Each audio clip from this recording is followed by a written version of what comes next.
ओम साईं राम अध्याय 10 श्री साईं बाबा योगी क्रियाओं में पारंगत थे। 6 क्रियाएं जिसमें धोती, खंड योग और समाधि आदि भी सम्मिलित हैं। वे हिंदू थे। शरीर से वे यवन प्रतीत होते थे। कोई भी निश्चय पूर्वक नहीं कह सकता था कि वे हिंदू थे या यवन। वे हिंदुओं का रामनवमी उत्सव यथाविधि बनाते थे, साथ ही मुसलमानों का चंदों उत्सव भी। वे उस समय दंगलों को प्रोत्साहन तथा विजेताओं को पर्याप्त पुरस्कार देते थे। गोकुल अष्टमी को वे गोपाल काला उत्सव भी बड़े धूमधाम से मनाते थे। ईद के दिन वे मुसलमानों को मस्जिद में नमाज पढ़ने के लिए भी आमंत्रित किया करते थे। यदि कहें तो वे यवन थे, उनके कान छिदे हुए थे, और यदि कहें तो वे हिंदू थे तो वे सुन्नत कराने के पक्ष में थे। नाना साहेब चांदेरकर, जिन्होंने उनको बहुत ही समीप से देखा, उन्होंने बतलाया कि उनकी सुन्नत नहीं हुई थी। साईं लीला पत्रिका श्री बी.वी. देव द्वारा लिखित शीर्षक बाबा यवन की हिंदू पृष्ठ 562 में वर्णित है। यदि उन्हें हिंदू घोषित करें तो वे सदा मस्जिद में निवास करते थे, और यदि यवन कहें तो वे सदा वहाँ धूनी प्रज्वलित करते थे तथा अन्य कर्म जो कि इस्लाम धर्म के विरुद्ध है, जैसे चक्की पीसना, शंख और घंटानाद, होम आदि कर्म करना, अन्नदान और अर्घ्य पूजन आदि सदैव वहां चलते रहते थे। वस्तुतः जो अहम एवं इंद्रिय जन्य सुखों को तिलांजलि देकर ईश्वर की शरण में आ जाता है, जब उसे ईश्वर के सतबिनता प्राप्त हो जाती है, तब उसकी कोई जाति पाति नहीं रह जाती। इसी कोटि में थे श्री साईं बाबा। वे जातियों तथा प्राणियों में किंचित मात्र भी भेदभाव नहीं रखते थे। फकीरों के साथ वे आमिष और मछली का सेवन भी किया करते थे। कुत्ते भी उनके भोजन पात्र में मुंह डालकर स्वतंत्रता पूर्वक खाते थे, परंतु उन्होंने कभी कोई आपत्ति नहीं की। ऐसा अपूर्व तथा अद्भुत श्री साईं बाबा का अवतार था। यथार्थ में बाबा अखंड सच्चिदानंद थे। उनकी महानता और अद्वितता का बखान कौन कर सकता है। जिसने उनके श्री चरण कमलों की शरण ली, उसे साक्षात्कार की प्राप्ति हुई। अनेक सन्यासी, साधक और अन्य मुमुक्षुजन भी श्री साईं बाबा के पास आया करते थे। बाबा भी सदैव उनके साथ चलते फिरते, उठते बैठते, उनसे वार्तालाप करते थे। अल्लाह मालिक सदैव उनके होठों पर रहता था।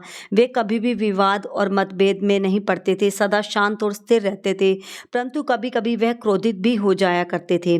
वह सदैव ही वेदांत की शिक्षा दिया करते थे। कोई भी अंत तक यह न जान सका कि श्री साईं बाबा वास्तव में कौन थे। स्वयं ज्ञान अवतार होकर भी वे सदैव अज्ञानता का प्रदर्शन किया करते थे। उन्हें आदर सत्कार से सदैव अरुचि थी। इस प्रकार का श्री साईं बाबा का वैशिष्ट्य था। थे तो वे शरीरधारी, परंतु कर्मों से उनकी ईश्वरीयता स्पष्ट झलकती थी। शिरडी के नर नारी उन्हें ही पर ब्रह्म मानते थे। श्री साईं बाबा के एक अतरंग भक्त महालसापति, जो कि बाबा के साथ मस्जिद तथा चावड़ी में शयन करते थे, उन्हें बाबा ने बतलाया कि मेरा जन्म पारथंडी के एक ब्राह्मण परिवार में हुआ था। मेरे माता पिता ने मुझे बाल्यावस्था में ही एक फकीर को सौंप दिया था। जब यह चर्चा चल रही थी, तभी पारथंडी से कुछ लोग वहाँ आए और बाबा ने उनसे कुछ लोगों के संबंध में पूछताछ भी की थी। श्रीमती काशीबाई कानेटकर, जो पूना की एक प्रसिद्ध विदुषी महिला थी, ने साईं लीला पत्रिका भाग 2 सन 1934 में पृष्ठ 79 पर अनुभव नंबर 5 में प्रकाशित किया है कि बाबा के चमत्कारों को सुनकर हम लोग अपनी ब्रह्मवादी संस्था की पद्धति के अनुसार विवेचना कर रहे थे। विवाद का विषय था कि श्री साईं बाबा ब्रह्मवादी हैं या वाम मार्गी। कालांतर में जब मैं शिरडी गई तो मुझे संबंध में अनेक विचार आ रहे थे। जैसे मैंने मस्जिद की सीढ़ियों पर पैर रखा तो बाबा उठकर सामने आ गए और अपने हृदय की ओर संकेत कर मेरी ओर घूरते हुए क्रोधित होकर बोले, यह ब्राह्मण है, शुद्ध ब्राह्मण है, इसे वाम वर्ग से क्या प्रयोजन। यहाँ कोई भी यवन प्रवेश करने का दुस्साहस नहीं कर सकता, न ही वह करे। पुण्य अपने हृदय की ओर इंगित करते हुए बोले, यह ब्राह्मण लाखों मनुष्य का पथ प्रदर्शन कर सकता है और उनको अप्राप्य वस्तु की प्राप्ति करा सकता है। यह ब्राह्मण की मस्जिद है, मैं यहाँ किसी वाम मार्गी की छाया भी नहीं पड़ने दूंगा। अगला पहरा श्री साईं बाबा की प्रकृति। शिरडी के प्राय समस्त मंदिरों का उन्होंने जीर्ण उद्धार किया। श्री तात्या पाटिल के द्वारा शनि, गणपति, शंकर पार्वती, ग्राम्य देवता और हनुमान जल आदि के मंदिर ठीक करवाए गए। उनका दान भी विचित्र था। दक्षिणा के रूप में जो धन एकत्रित होता था, उनमें से किसी को 20 रुपये, किसी को 15 रुपये, किसी को 50 रुपये, इस प्रकार प्रतिदिन स्वेच्छा से बांटते थे। बाबा के दर्शन भक्तों के लिए लाभप्रद होते थे। पंगुतों की पंगुता नष्ट हो गई और उनकी कीर्ति दूर दूर तक फैलती गई और भिन्न भिन्न स्थानों से यात्रियों के झुंड शिरडी आने लगे। बाबा सदा धुनी के पास ही आसन जमाए रखते और वहीं विश्राम किया करते थे। वे कभी स्नान करते, कभी स्नान के बिना ही समाधि में लीन रहते थे। वे सिर पर एक साफा, कमर में एक धोती, शरीर पर एक अंग रखा पहना रखते थे। अपने जीवन काल के पूर्वार्ध में वे गांव में चिकित्सा कार्य भी किया करते थे। अगला पहरा, विलक्षण नेत्र उपचार। एक भक्त की आंखें बहुत लाल हो गई थी, उसमें सूजन भी आ गई थी। जब उसे बाबा के पास लाया गया तो बाबा ने भिलावा पीसकर उसकी 2 गोलियां बनाई और रोगी के नेत्रों में एक एक गोली चिपकाकर कपड़े की पट्टी से आंखें बांध दी। दूसरे दिन पट्टी हटाकर आंखों के ऊपर जल के छींटे मारे, फलस्वरूप आंखें ठीक हो गई। इस तरह कई अन्य रोगियों का भी उन्होंने उपचार किया। अगला पहरा, बाबा की योगिक क्रियाएं। बाबा सभी क्रियाओं में पारंगत थे, उनमें से केवल 2 का उल्लेख यहाँ किया जा रहा है। पहली है धोती क्रिया। आंतें साफ करने की क्रिया को ही धोती क्रिया कहते हैं। हर तीसरे दिन बाबा मस्जिद से पर्याप्त दूरी पर एक वट वृक्ष के नीचे धोती क्रिया किया करते थे। एक बार लोगों ने देखा कि उन्होंने अपनी आंतों को उधर से बाहर निकालकर उन्हें चारों ओर से स्वच्छ किया और समीप के वृक्ष पर सूखने के लिए टांग दिया। शिरडी में इस घटना की पुष्टि करने वाले लोग अभी भी जीवित हैं। उन्होंने इस सत्यता की परीक्षा भी की थी। साधारण धोती क्रिया एक 3 इंच चौड़े व 22.5 इंच लंबे गीले कपड़े के टुकड़े से की जाती है। इस कपड़े को मुंह के द्वारा उदर में उतार लिया जाता है और उसे लगभग आधे घंटे तक रखा जाता है ताकि उसका पूरा प्रभाव हो जाए। तत्पश्चात उसे बाहर निकाल दिया जाता है। पर बाबा को यह धोती क्रिया सर्वथा विचित्र और असाधारण सी थी। दूसरी क्रिया है खंड योग। एक बार बाबा ने अपने शरीर के अंगों को अलग अलग करके मस्जिद के भिन्न भिन्न स्थानों में बिखेर दिया। अकस्मात उस दिन एक महाशय मस्जिद में पधारे और अंगों को इस प्रकार यहाँ वहाँ बिखरा देखकर भयभीत हो गए। पहले उनकी इच्छा हुई कि लौटकर ग्राम अधिकारी को यह सूचना दे दें किसी ने बाबा की हत्या कर दी है, परंतु सूचना देने वाला ही पहले पकड़ा जाता है। यह सोचकर वे मौन रहे। दूसरे दिन जब वे मस्जिद में गए तो बाबा को पूर्ववत स्वस्थ देखकर वह आश्चर्यचकित रह गए। अगला पहरा, बाबा की सर्वव्यापकता और दयालुता। यह घटना 1910 की है। बाबा दीपावली के दिन धुनी के निकट बैठे आग ताप रहे थे, साथ ही धुनी में लकड़ी भी डालते जाते थे। धुनी से प्रचंड लपटें निकल रही थी। कुछ देर बाद उन्होंने लकड़ियां डालने के बाद अपने हाथ धुनी में डाल दिए और हाथ बुरी तरह से झुलस गए। नौकर माधव तथा माधवराव देशपांडे ने बाबा की धुनी में हाथ डालते देखकर तुरंत दौड़कर उन्हें पीछे खींच लिया। माधवराव ने बाबा से कहा, देवा, आपने ऐसा क्यों किया? बाबा सावधान होकर कहने लगे, यहाँ से कुछ दूरी पर एक लुहारिन जब भट्टी झोंक रही थी उसी समय उसके पति ने उसे बुलाया। कमर से बंधे हुए शिशु का ध्यान छोड़कर वह शीघ्रता से वहां दौड़ कर गई। दुर्भाग्य से शिशु फिसलकर भट्टी में गिर पड़ा। मैंने तुरंत भट्टी में हाथ डालकर शिशु को बचा लिया। मुझे अपना हाथ जलने का दुख नहीं है, बल्कि यह संतोष है कि मैंने एक मासूम का जीवन बचा लिया।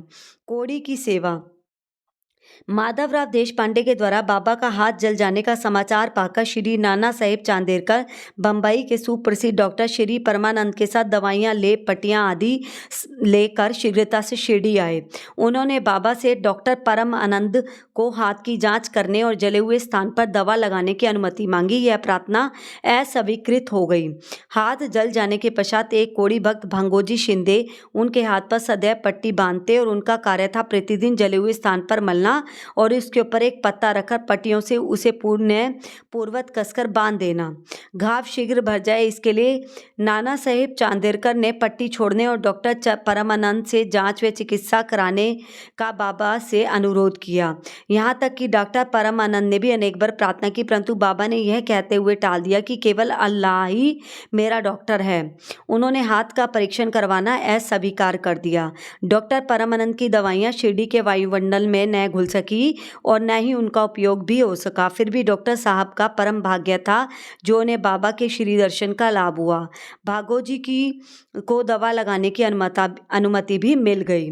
कुछ दिनों के पश्चात उनका घाव भर गया। तब सब भक्त सुखी हो गए, परंतु वह किसी को भी ज्ञात न हो सका कि कुछ पीड़ा शेष रही थी या नहीं। प्रतिदिन प्रातःकाल घृत से हाथ की मालिश और पुनः कसकर पट्टी बांधना श्री साईं बाबा की समाधि पर्यंत यह क्रम इसी प्रकार चलता रहा।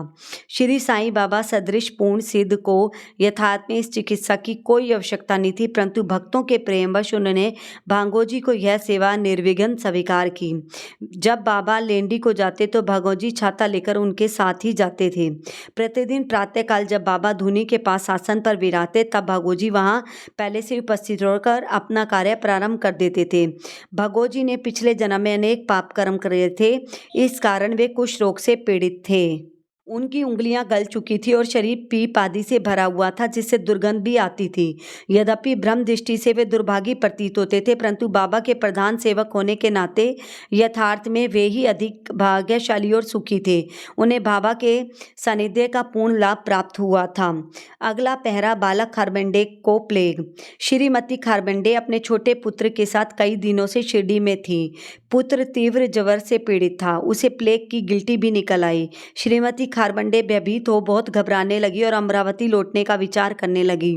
संध्या समय जब बाबा वायु सेवन के लिए वाड़े के पास से जा रहे थे, उन्होंने उनसे लौटने की अनुमति मांगी तो कंपित स्वर में कहने लगी, मेरा प्रिय पुत्र प्लेग से ग्रस्त हो गया, अतः मैं घर लौटना चाहती हूँ। प्रेम पूर्वक उसका समाधान करते हुए बाबा ने कहा, आकाश में बहुत से बादल छाए हुए हैं, इनके हटते ही आकाश पूर्ववत स्वच्छ हो जाएगा।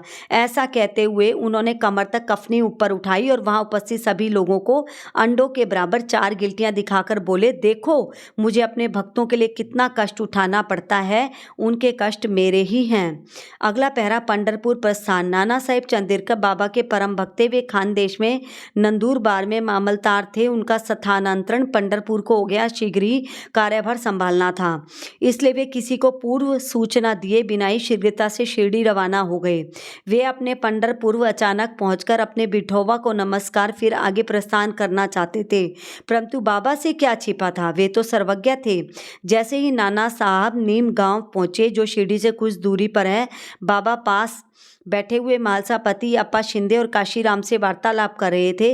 उसी समय मस्जिद में एकदम स्तब्धता छा गई और बाबा ने अचानक से ही कहा, चलो चारों मिलकर भजन करें, पंढरपुर के द्वार खुले हैं, यह भजन प्रेम पूर्वक गाएं। पंढरपुरला जायचे जायचे तिथेच मजला राहायचे, दिथेच मचला राहायचे, घरते मैया रयायचे। सब मिलकर गाना गाने लगे। भावार्थ, मुझे पंढरपुर जाकर वहीं रहना है, क्योंकि वह मेरे स्वामी ईश्वर का घर है। बाबा गाते गाते और भक्त गण उसे दोहराते जाते। कुछ समय में नाना साहब ने वहां सैक कुटुंब पहुंचकर बाबा को प्रणाम किया। उन्होंने बाबा से पंढरपुर पधारने तथा वहां निवास करने की प्रार्थना की। भक्तगणों ने नाना साहब को बतलाया कि बाबा पंढरपुर वास के भाव से पहले ही थे। यह सुनकर नाना साहब द्रवित होके उनके चरणों पर गिर पड़े और बाबा की आज्ञा उदी और आशीर्वाद प्राप्त करके वे पंढरपुर रवाना हो गए। इति अध्याय 10। ओम साईं राम।